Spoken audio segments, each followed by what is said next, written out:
Welcome to Gospel Truth with Andrew Wommack, a teaching ministry that focuses on God's unconditional love and grace.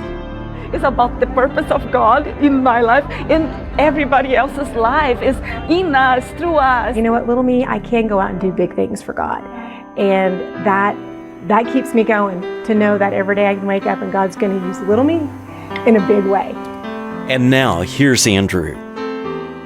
Welcome to our Friday's broadcast of the Gospel Truth. Today is the end of my 5th week of teaching on how to find, follow, and fulfill God's will. And today is going to be my last day. I actually could extend this multiple weeks more, but I just have chosen to go on. We've got some other things we want to share, but today will be my last day to offer you this book on how to find, follow, and fulfill God's will. I tell you, this is powerful. It's been a great series.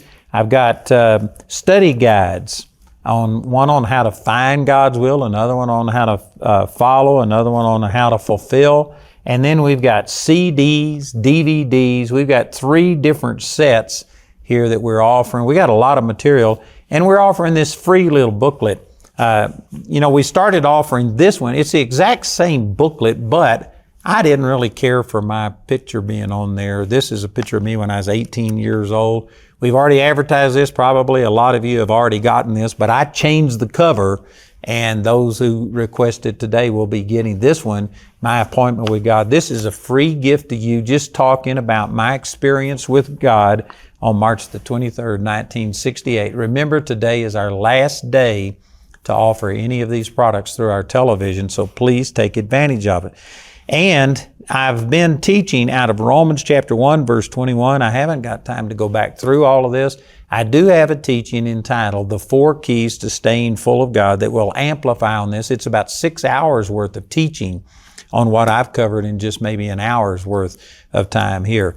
But I've talked about in Romans 1:21 that you have to glorify God. That talks about place the proper value on Him, and also to glorify means to magnify. The exact same word that was translated glorify in Romans 1:21 was translated magnify in Romans 11:13. So to glorify God means to magnify God. And how do you do that? Psalms chapter 69 verse 30 says, I will magnify Him with thanksgiving.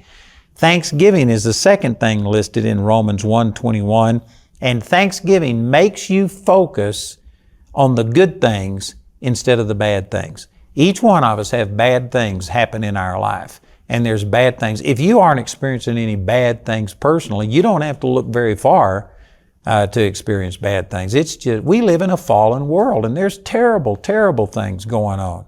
And if you don't have a problem, you can see them all around you. But are you going to focus on the negative, or are you going to focus on the positive? This says that you have to glorify God. That's put the proper value on Him. Magnify Him with thanksgiving. These are talking about progressive steps that people take away from God. And if you would put the proper value on God and be thankful, focus constantly on the good things and not deny that there's bad things happening, but don't focus on them. Focus on the goodness, the faithfulness of God. Then the third thing that it lists right here, it says they became vain in their imaginations. And I've got an entire book on the power of imagination. And again, I don't know how many hours worth of teaching that is if you get it in CD or DVDs, but probably 5 or 6 hours worth of teaching that I'm going to try and condense into 20 minutes here. But your imagination is a powerful part of your life. In the Old Testament, the Hebrew word Y-E-T-S-E-R, I think you pronounce it Yetzer, that word was translated imagination, I think 5 or 6 times. Like for instance, in Genesis chapter 6, where the Lord came down and saw that the imagination of people's hearts was only evil continually. And then in Genesis chapter 11, after the flood, He says that, that was in Genesis chapter 6, where He says that their imagination was only evil continually, and because of that, He had to divide the tongues. That's where all the different languages came from, because He says, now nothing that they have imagined will be restrained unto them.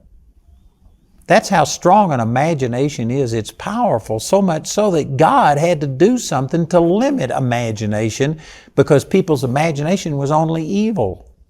Imagination was actually a threat to God's plan, and He had to deal with it. Imagination is powerful. In Isaiah chapter 26, verse 3, it says, the Lord will keep him in perfect peace, whose mind is stayed upon Him because he trusteth in Him. Did you know that the word for mind right there is that same Hebrew word, Y-E-T-S-E-R, the same word that was translated imagination? So when it says He will keep you in perfect peace when your mind is stayed upon Him, it's actually talking about your imagination.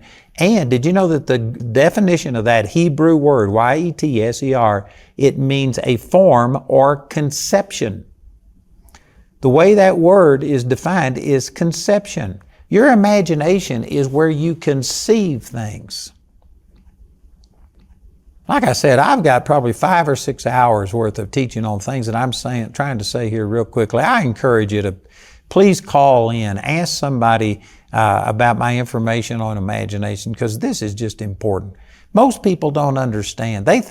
Most adults think that an imagination is fantasy and it's childish, and so they don't want to do that. They equate imagination with, Donald Duck and Mickey Mouse and things like that, that's fantasy.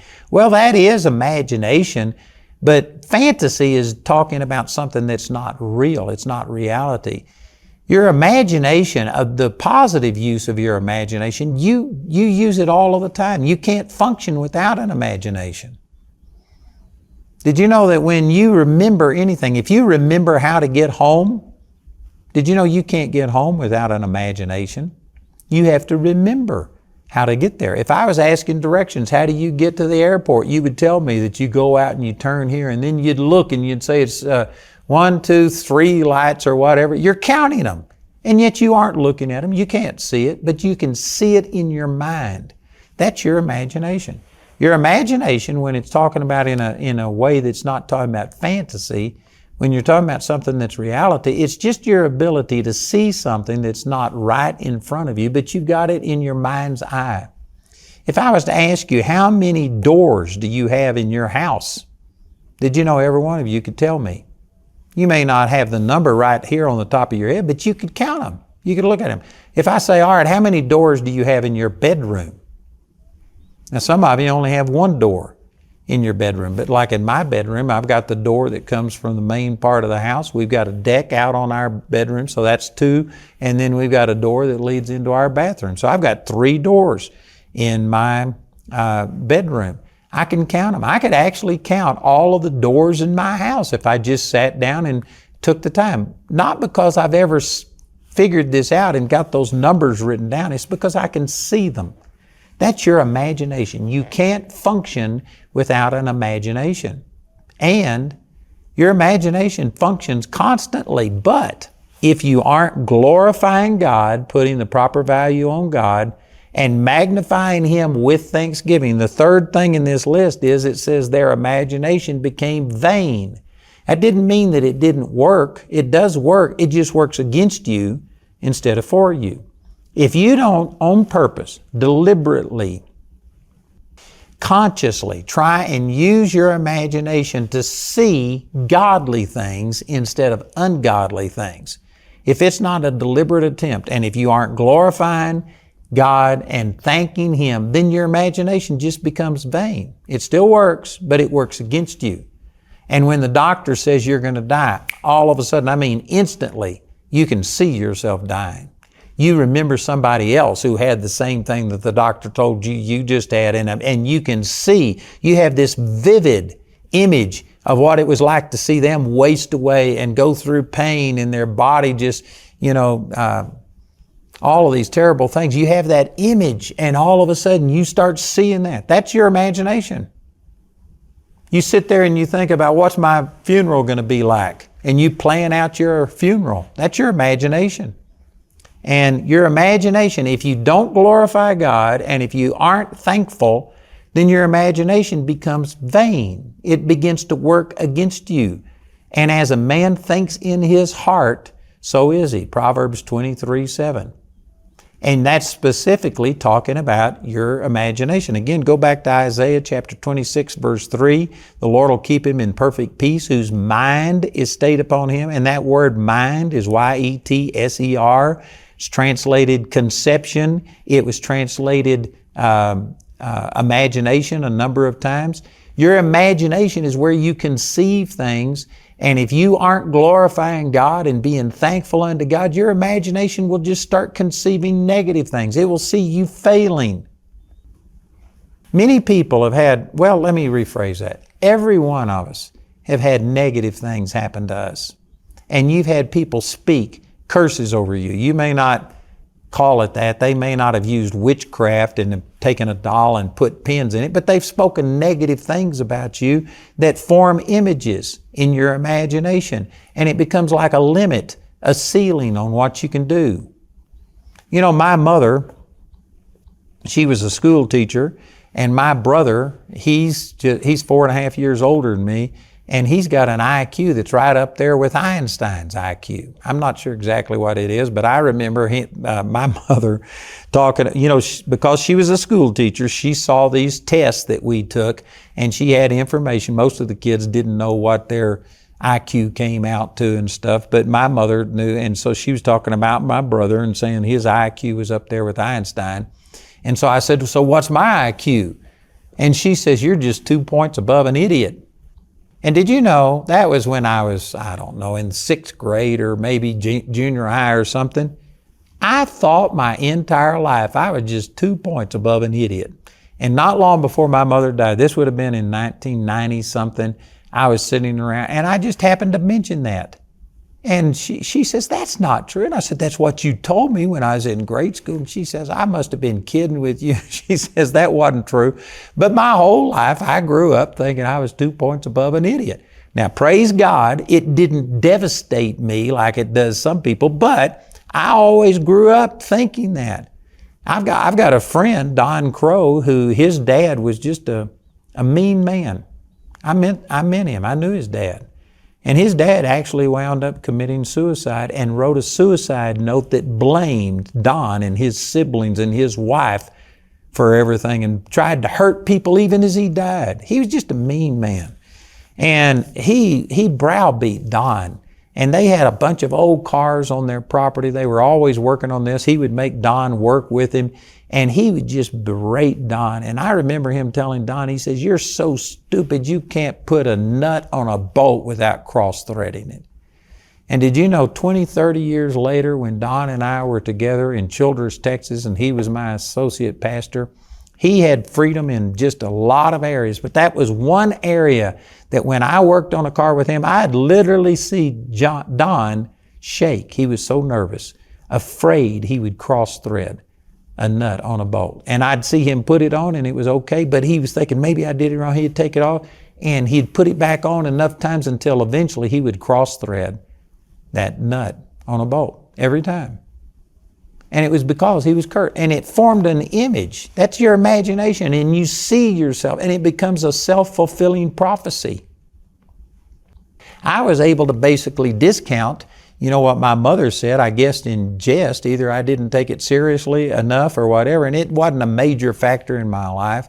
But with Don, 20 years later, here he was shaking, trying to put a nut on a bolt because of the curse, the negative things that were spoken over him. And every one of us have had things like that happen. If it's not people who've done it to you, well, then you failed in some area. Maybe a marriage has failed, or you've been fired from a job, or something has happened, and if you aren't careful, you will let life focus and make you see things negatively. That's what this is talking about. Their imagination became vain. It still worked, but it was working against them, and they were seeing all of the wrong things. They were imagining only failure and evil instead of godly things. You've got to get your imagination to where you are functioning and seeing what God says about you coming to pass. You know, a classic example of this, I may have already used this, but not everybody watches my program on a daily basis. And even if you've had, you need to hear it again. I've heard this dozens of times and I still get blessed by it. But I heard about a woman who had real poor eyesight, and she was She had glasses that were so thick it was like looking through the bottom of a Coke bottle. She was legally blind, and she had a healing evangelist coming to her church. She was pastor's wife, and she didn't want him to pray for her again because she'd had prayer so many times, and it just was disappointing, discouraging. So she tried to avoid him. Finally, the last day of that revival meeting, he cornered her and says, I want to pray for you. So he made her take off her glasses. He laid hands on her, prayed for her, and then he says, now, can you see? And she started to open her eyes, and he said, shut your eyes. And she shut her eyes thinking, well, you know, what's this about? And he says the second time, now can you see? So she started to open her eyes. And he said, shut your eyes. And she thought, how am I going to tell if I can see if I don't open my eyes? So the third time he says, now can you see? So she started to open her eyes, and he said, I'm not telling you to open your eyes. You've got to see yourself. Seeing on the inside before you'll see it on the outside. He didn't use this terminology, but he was saying you've got to, in your imagination, see yourself healed. She finally understood what he's talking about, and so she just kept her eyes closed, and she prayed in tongues, and finally she says, I can see myself seeing. And he said, now open your eyes. And she opened her eyes, and her eyes were healed. See, there's a lot of people that pray for healing. They know that the Bible promises it. They believe other people's testimony. And so out of desperation, they pray, but they've never seen themselves healed. They see themselves sick. They dream sick. They think sick. They plan sick. And yet they pray for healing. As a man thinks in his heart, I could venture to say that that's talking about in your imagination. That's the way it's going to be. You need to take the Word of God and let it paint a picture on the inside of you of success. You know, when I built this building down in Colorado Springs, that we bought the building for $3.2 million, but then we had a $3.2 million renovation. And the Lord told me to do this renovation debt-free. And there was just no way in the natural realm to do this. We had to stop construction because I didn't have any money.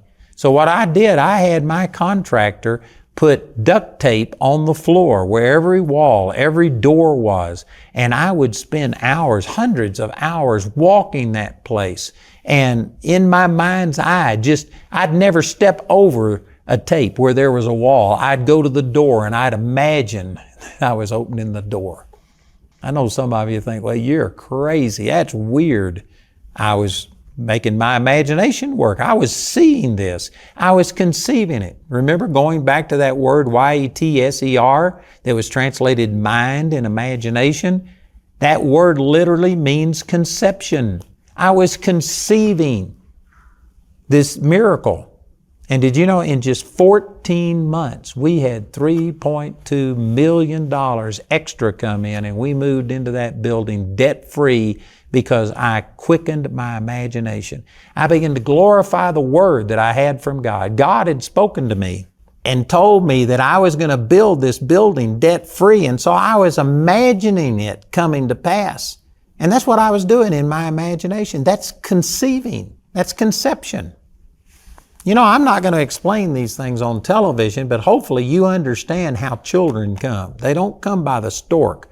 You don't get pregnant drinking the water after somebody else who's already pregnant. You don't just stand next to a man and get pregnant. There has to be this conception process.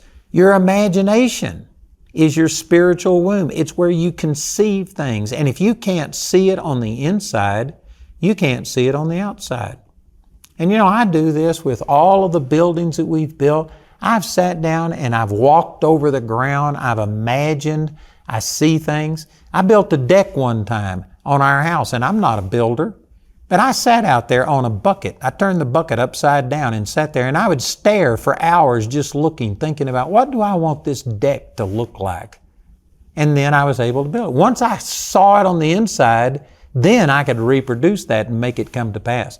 But this is why we have plans when you build a building, is because I'm telling you people that I want a building that's this many square feet.